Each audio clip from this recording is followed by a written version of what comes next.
Now, there is a view in Hong Kong that Hong Kong did well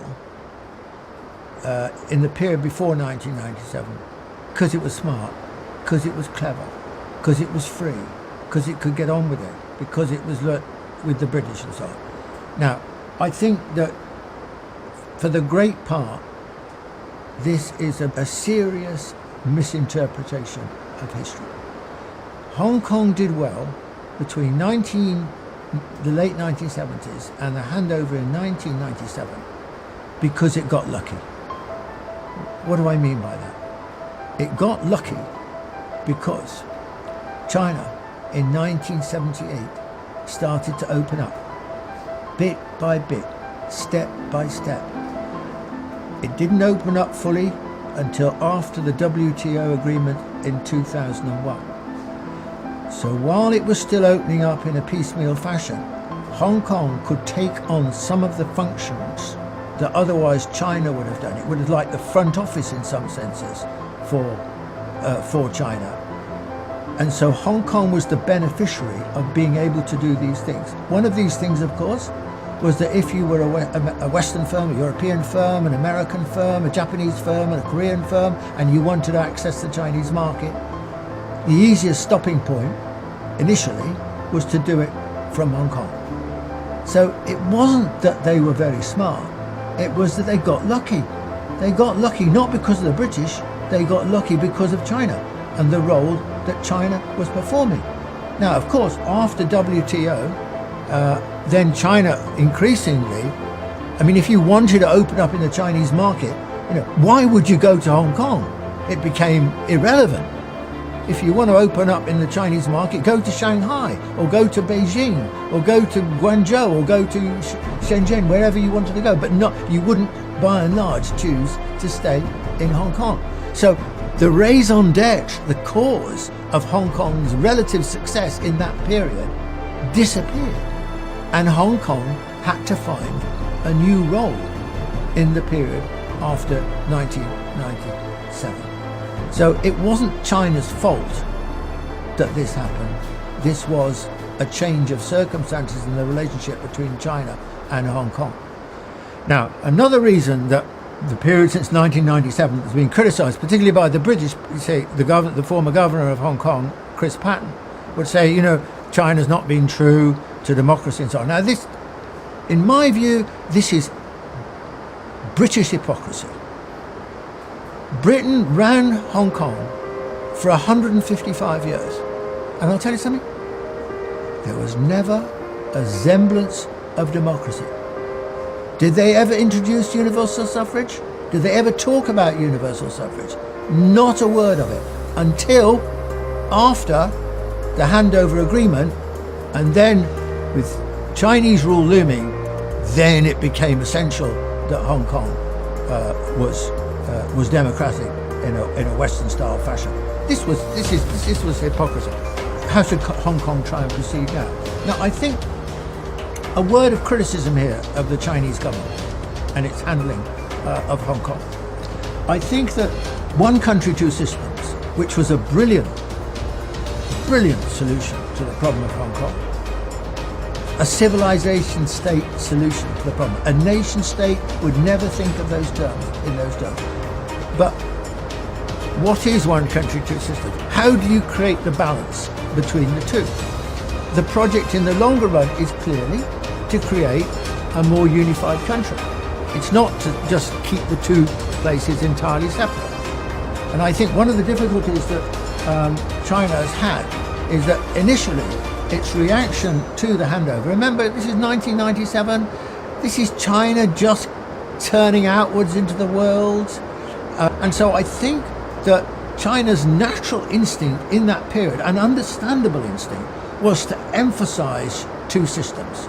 I mean, I remember when I lived in Hong Kong for 2.5 years, soon after the handover, and I remember being surprised that the only evidence, virtually, of any Chinese presence, visible presence in Hong Kong, was one Chinese flag flying over one of the buildings near the harbour. There was just no evidence. Essentially, there was not much change. It just carried on in the old form. And there were two big problems with this. One, the governance of Hong Kong is a colonial governance. It's set up in a colonial manner. It's a kind of executive. There's no political leadership. There's no political sense of direction set by a colonial administration, because that's not the job of a colonial administration. That would have been done back in London in those days. But basically the form of government has stayed more or less the same as it was previously. And the second problem is about the economy. Now, contrary to the way in which the British have historically liked to talk about Hong Kong as this dynamic, competitive economy, by and large, that is just rubbish. Hong Kong is a typical colonial economy.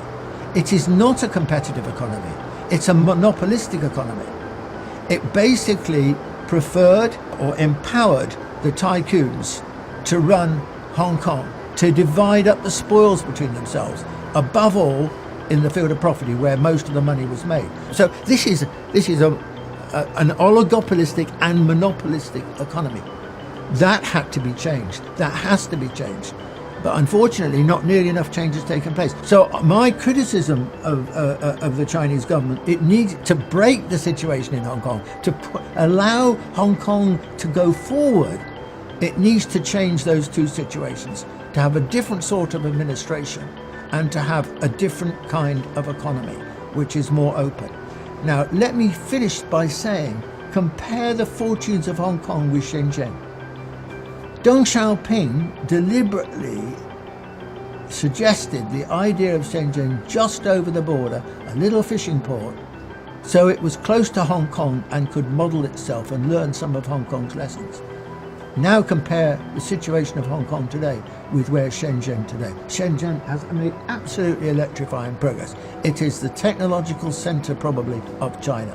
It is the second only to Silicon Valley in its technical competence and innovation. And Hong Kong? There's nothing like that in Hong Kong. Hong Kong has made zero, they talked about it, but it made zero progress in this direction. I think that the Hong Kong people should press the Chinese government for more rapid integration in China's own plans. So that Hong Kong, rather than just thinking of itself as apart from China, it needs to think of itself more in terms of being part of China. You know, the mentality of the people is we're different, we're not Chinese. Well, of course, for 155 years, they never learned anything about China. They speak Cantonese, sure, but they didn't know anything really about China. They were ignorant about the North. Their lines of vision were all westwards to Britain or the West or the United States later or Canada, etc., and never north to China.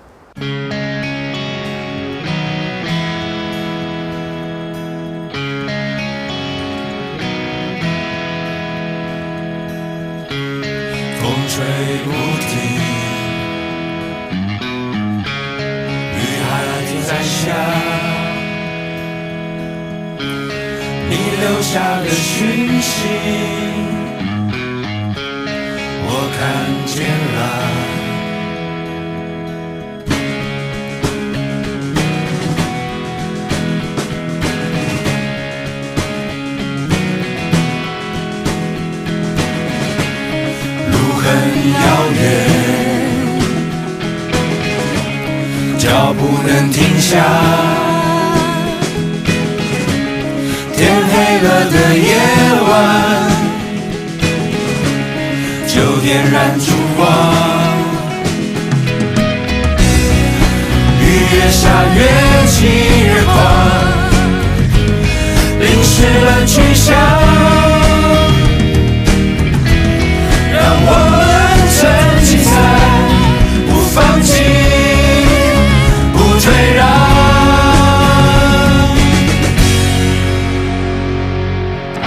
不怕黑夜有多长，永远无法阻挡，祈求翻越傲慢的刚强，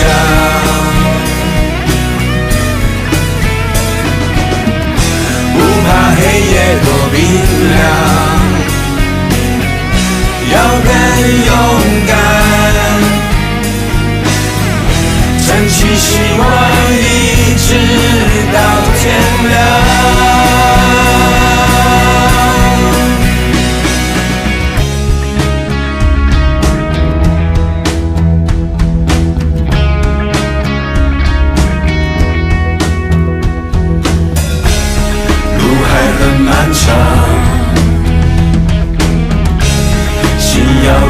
坚强。天黑了的夜晚，我在你身旁。雨越下越近越光，并不是梦想。让我们撑起伞，不放弃，不退让。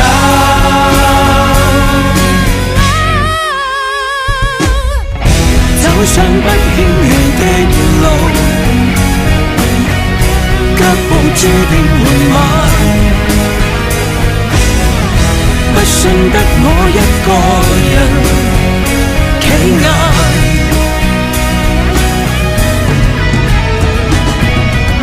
普世真理無界限，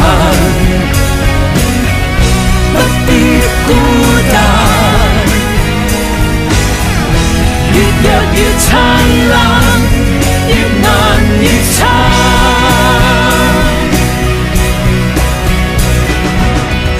不怕黑夜有多長，拋棄小我無界限，永遠無法阻擋。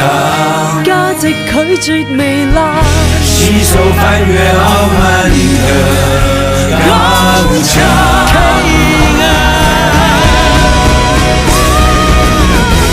信境有長白藍，多麼小的雞蛋，平凡而偉大，越難越撐。